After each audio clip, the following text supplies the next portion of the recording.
Halo semua warga bumi yang budiman, gimana kabar kalian? Hari ini admin Tanfan akan merangkum sebuah film dengan judul The Messengers.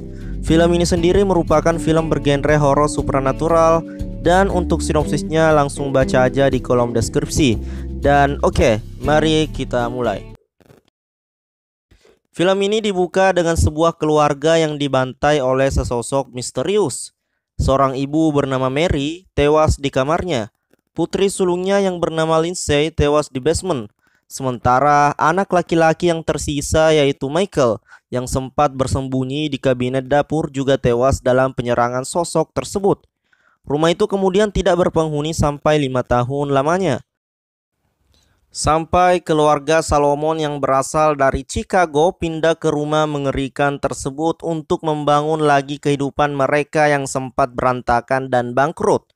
Setelah sebelumnya putri perempuan tertua mereka yang bernama Jess mengemudi dalam keadaan mabuk dan mengalami kecelakaan bersama Benny, yaitu adiknya yang masih belia, hingga harus dirawat intensif di rumah sakit. Keluarga Roy Solomon pun bangkrut. Tabungan Roy dan istrinya yaitu Dennis habis hampir tidak tersisa untuk membayar semua tagihan rumah sakit Benny, yang pada akhirnya menjadi bisu akibat trauma kecelakaan. Kini, di rumah yang tampak sangat tidak terawat itu, Roy berencana untuk membangun bisnis barunya dan memulihkan kondisi ekonomi keluarga dengan menjadi petani bunga matahari. Dia sebenarnya tidak begitu senang pindah ke rumah barunya yang sangat terpencil dan sepi. Apalagi saat pertama kali datang, Jess sudah mengalami hal-hal aneh yang sempat membuatnya cemas. Termasuk saat ia menemukan mainan usang milik Michael yang bergerak sendiri dan sepertinya ditinggalkan pemiliknya yang tewas dalam malam tragis bertahun-tahun yang lalu. Namun teror belum terjadi, setidaknya di hari dan malam pertama keluarga Solomon berpindah. Di hari kedua, mereka bahkan masih bisa bersenang-senang sambil membersihkan serta memperbaiki rumah.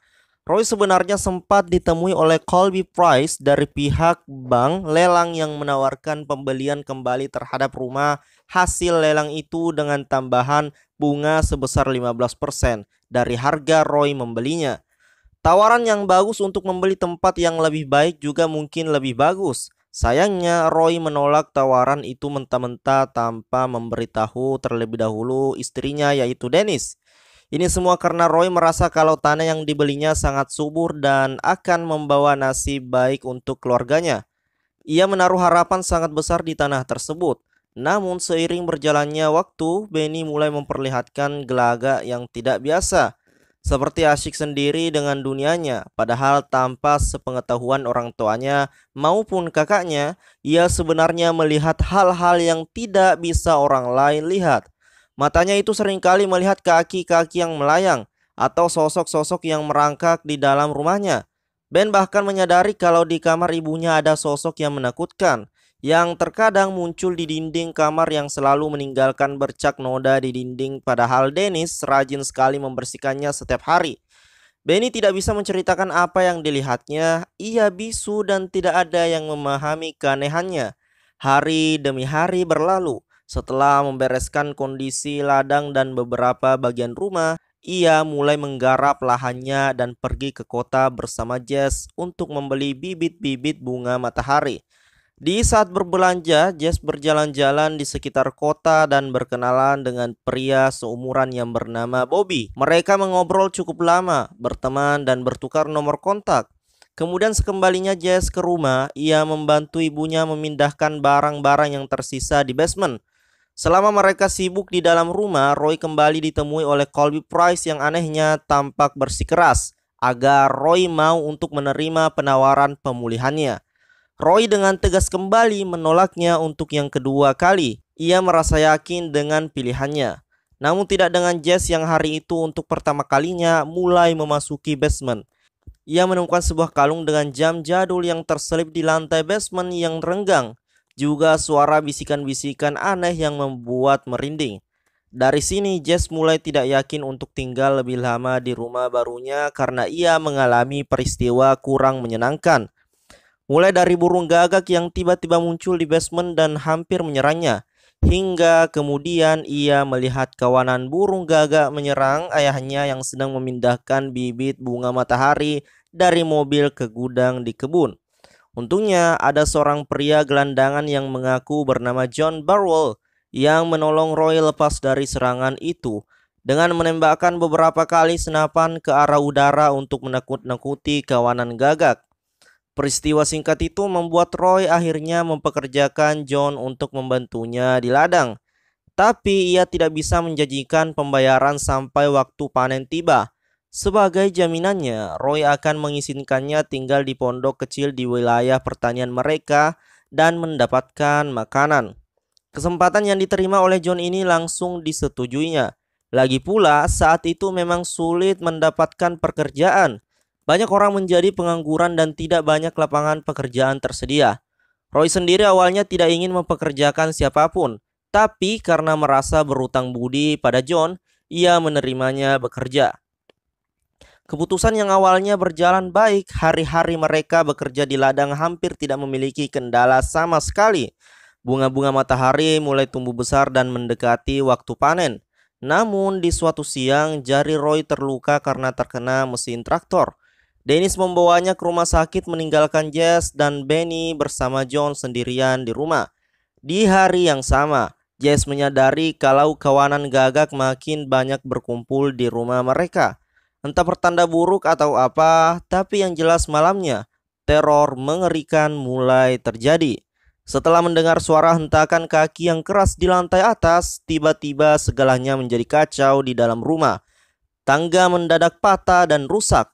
Semua benda di ruang tamu kemudian hancur dan Jess ditarik oleh sosok tak kasat mata dari keluarga korban pembantaian yang sepertinya mati gentayangan. Di tengah kepanikannya, Jess berusaha keluar dari rumah dan John yang mendengar suara keributan segera mencarinya. Ia menemukan Jess yang ketakutan berusaha keluar dari jendela sambil menggendong Benny.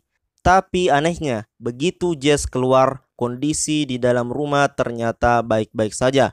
Tidak ada kekacauan yang dirasakan Jess dan Benny sebelumnya. Jess yang sempat menelpon polisi membuat polisi tiba beberapa waktu kemudian. Ia mengatakan kalau tidak ada orang asing di rumah itu dan laporan Jess dianggap sebagai alarm palsu. Tidak ada yang percaya cerita Jess. Dennis menuduh Jess mengada-ngada mengenai ceritanya untuk mencari perhatian. Roy bahkan tidak mendukungnya kali ini. Dia benar-benar dalam titik putus asa untuk menjelaskan pada orang tuanya. Sampai kemudian ia menyadari kalau Ben sepertinya bisa melihat sesuatu yang tidak bisa orang lain lihat.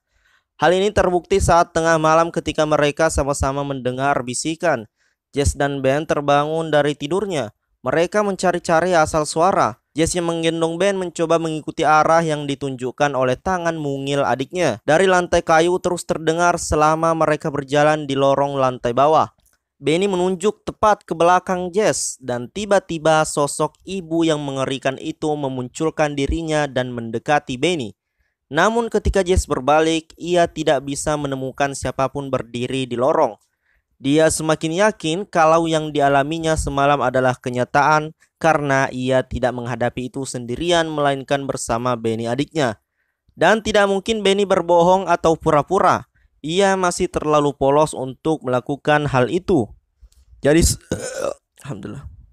Jadi setelah memikirkan dan mempertimbangkan banyak hal, Jess mulai menaruh kecurigaan pada rumahnya yang ia yakini berhantu.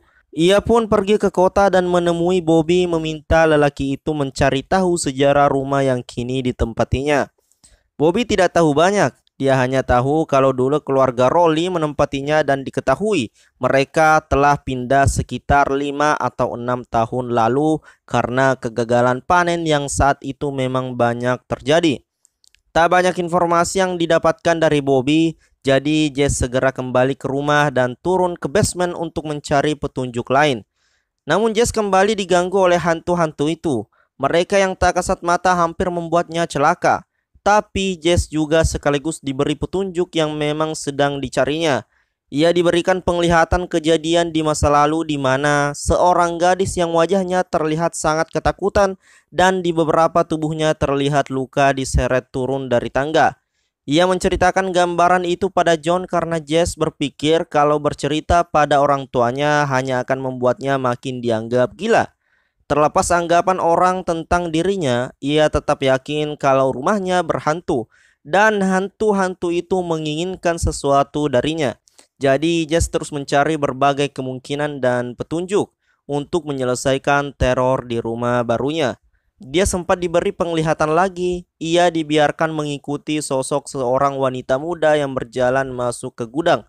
Jess mengikutinya, lalu ketika Jess masuk, pintu gudang secara tiba-tiba tertutup sendiri dengan pelan. Lalu terdengar suara perempuan yang meminta tolong padanya. Jess menjawabnya. Ia bertanya mengenai apa yang bisa dibantunya. Bertepatan dengan pertanyaan Jess tersebut, sosok putih pucat terlihat merangkak di belakangnya. Lalu terdengar suara tangis dari sudut gudang, di mana ada sosok Michael di sana meringkuk membelakangi Jess. Jess mengira kalau itu hanya anak-anak biasa dan mencoba untuk mendekatinya.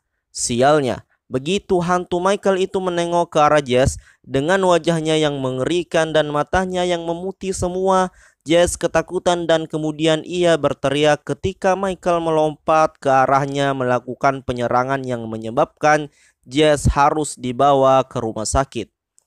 Orang tuanya masih tidak percaya dengan penjelasan Jess mengenai hantu yang ingin balas dendam. Ia malah dituduh gila dan hanya mencari perhatian. Selanjutnya, bisa ditebak, permohonan Jess untuk pindah dari rumah mengerikan itu tidak digubris sama sekali. Orang tuanya malah bertengkar. Jess belum putus asa, apalagi ia kembali diberikan petunjuk lewat kalung jam saku yang ditemukannya di basement. Di dalamnya ada sebuah foto yang tidak asing bagi Jess, karena ia pernah melihatnya di toko tempat ayahnya membeli bibit bunga. Tanpa meminta izin, Jess kabur dari rumah dan bertemu Bobby di jalan yang memberinya tumpangan. Di saat yang sama, Roy yang menyadari putrinya kabur segera pergi mengejar. Dalam perjalanannya menuju kota, Jess menceritakan kecurigaannya terhadap keluarga Rollin. Ia berkata ke Bobby kalau keluarga Rollin sepertinya tidak pindah melainkan dibantai. Sementara Jess dan Bobby mencari tahu masa lalu mengenai rumah berhantu tersebut. Dennis dan Benny yang tinggal berdua di rumah menghadapi hal yang mengerikan yang tidak akan pernah mereka perkirakan sebelumnya. Pertama, Benny tiba-tiba menuju ke arah gudang dan dengan bahasa isyaratnya sendiri menjelaskan pada ibunya kalau ia melihat hantu. Tidak berselang lama, sekawanan burung gagak dalam jumlah yang sangat banyak mengelilingi gedung sebelum akhirnya terbang ke arah John untuk menyerangnya. John balik menyerang mereka, tapi kemudian ia tidak sadarkan diri. Dennis sama sekali tidak tahu kejadian ini karena sedang sibuk menidurkan Ben. Sampai ia kemudian menjerit ketakutan setelah melihat sosok wanita dengan wajah yang mengerikan keluar dari dinding yang nodanya tidak pernah hilang. Jess yang sudah sampai di toko langsung melihat papan clipping berita dan menemukan fakta kalau kepala keluarga Rollin adalah John, pria yang bekerja di rumahnya. Pria yang sepertinya pernah menjadi gila dan membunuh seluruh keluarganya. Dialah orang yang membantai istri dan anak-anaknya sendiri di malam gelap gulita tersebut. Jess benar-benar terkejut. Ia kembali pulang dengan terburu-buru ditemui Bobby semata untuk memperingatkan keluarganya dari bahaya yang mengancam. Bahaya yang selama ini begitu dekat dan akrab dengan mereka. John yang tersadar kembali dengan ingatannya tentang keluarganya di momen di mana ia melihat istri dan anak-anaknya ingin meninggalkannya. Saat John mengalami kegagalan panen dan rumahnya disita oleh pihak bank, di mana saat itu Colby Price adalah petugas yang menyampaikan surat penyitaan tersebut. Segalanya menjadi lebih jelas sekarang. John memang pernah menjadi gila saat mengalami kegagalan di masa lalu. Kegagalan yang mendorongnya untuk membunuh keluarganya karena takut akan ditinggalkan. Kini, kegilaan itu kembali lagi setelah melihat Dennis sedang terburu-buru untuk pergi. John mengira kalau itu adalah istrinya Mary yang ingin meninggalkannya. John pun menyerang Dennis dengan keras. Namun Dennis sempat berhasil melarikan diri menuju basement. Jess dan Bobby sampai tepat waktu. Tapi kemudian mereka mulai diserang oleh sesuatu yang tak kasat mata sebelum akhirnya Bobby dipukul oleh John hingga pingsan. Jess yang panik tanpa berpikir panjang langsung berlari ke basement untuk menghindari John. Ia juga menemukan ibunya dan Ben bersembunyi di sana. Kehabisan ide dan cara untuk kabur, Jess memilih untuk bersembunyi dan menghancurkan lampu di basement membuat tempat itu menjadi gelap gulita. Lalu ketika John berhasil memaksa masuk, ia tidak bisa melihat dengan jelas dan menusukkan garpu rumput yang dibawanya ke segala arah. Menit demi menit berjalan sangat mengerikan di basement itu. Jess berusaha mengulur waktu sampai setidaknya ia mendapat bantuan untuk melumpuhkan John. Jantungnya berdebar tak karuan, tapi tiba-tiba Jess mendengar suara ayahnya.